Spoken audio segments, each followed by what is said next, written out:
Հետո թիվինգ։ Հետո ձեզ Պարոն Քոչինյան, դուք ասացիք, որ դուք եք կազմադրել, կուզեի իմանալ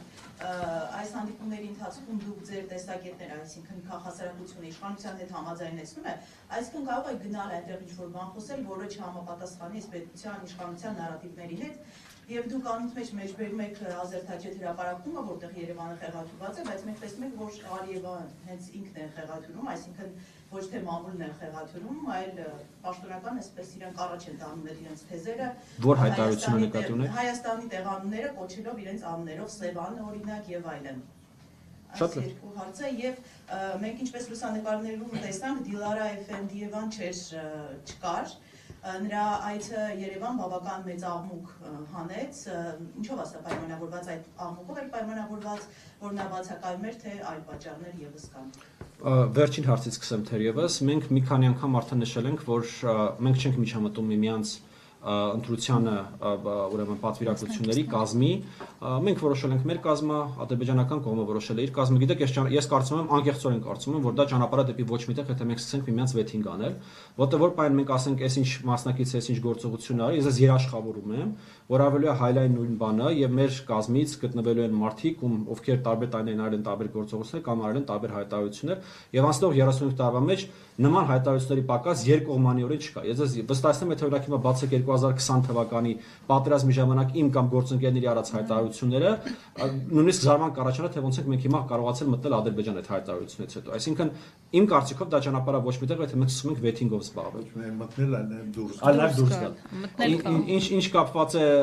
ուրեմն Դիլարա Էֆենդիևայի հետ, ուրեմն ես ինչքան հասկացա այս անգամ իր մոտ կար անձնական խնդիր, որի պատճառով ինքը չի մասնակցել, իր հետագա մասնակցություն չմասնակցել, նորից որոշել է ադրբեջանական կողմը, մենք այդտեղ որևէ բան մեկնաբանելու չունենք։ Երկու ձեր մյուս հարցի հետ կապված։ Ես տեսեք, այսա երևի թե շատ լավ օրինակ է, որ կարևոր է փաստեր արձանագրել այնպես ինչպես որ դրանք եղել են։ Ադրբեջանի նախագահի այսպես խոսքը որևէ կերպ չարդարացնելով կամ չպաշտպանելով ինձ համար դա քննադատելի խոսք է եղել, բայց եկեք արձանագրենք, որ ինքը Սևանը չի անվանել Գյոյչա։ Ինքը ասել է, որ կա մի հատ քարտեզ ռուսական կայսրության, որտեղ Սևանը լճի վրա գրած է Գյոյչա։ Իդեպ, այդ նույն քարտեզի մեջ Ադրբեջան բառ չկա։ Այն քարտեզը, որի վրա որ Ադրբեջանի նախագահը հղում արի եւ Սևանը այդ քարտեզով ինքը տեսել է, որ այդտեղ գրած է Սևանի վրա Գյոյչա, այդ քարտեզը կա իսկապես։ Այո, ռուսական կայսրությունում կան նման քարտեզներ։ Կան քարտեզներ, որտեղ գրած է եւ Սևան եւ Գյոյչա կա, որտեղ գրած է միայն Սևան, բայց հենց այդ քարտեզի վրա, որի վրա մատնանշել է Ադրբեջանի նախագահը, չկա գրած Ադրբեջան։ Դրա համար գիտեք, այդ երկու կողմերին է սա ինչ-որ չափով բնորոշ է, երբ որ նույն քարտեզի վրա մարդիկ տեսնում են ինչ-որ իրանք են ուզում եւ չեն տեսնում այդ քարտեզի շարունակությունը։ Սա հստակությունն է, ինչ մասին խոսում էր պարոն Մելիքսյանը, որ մենք անընդհատ այդ ճշմարտության, այդ իրադարձության, իրականության մեծ ձեռնտու մասն ենք մենակ տեսնում, բայց ես կարծում եմ, որ կարեւոր է արձանագրել, թե կոնկրետ ինչ է ասել այդ մարդը ու դրանից ելնել։ Եվ վերջապես ձեր վերջին հարցը համաձայնեցնելու վերաբերյալ բավականին այսպես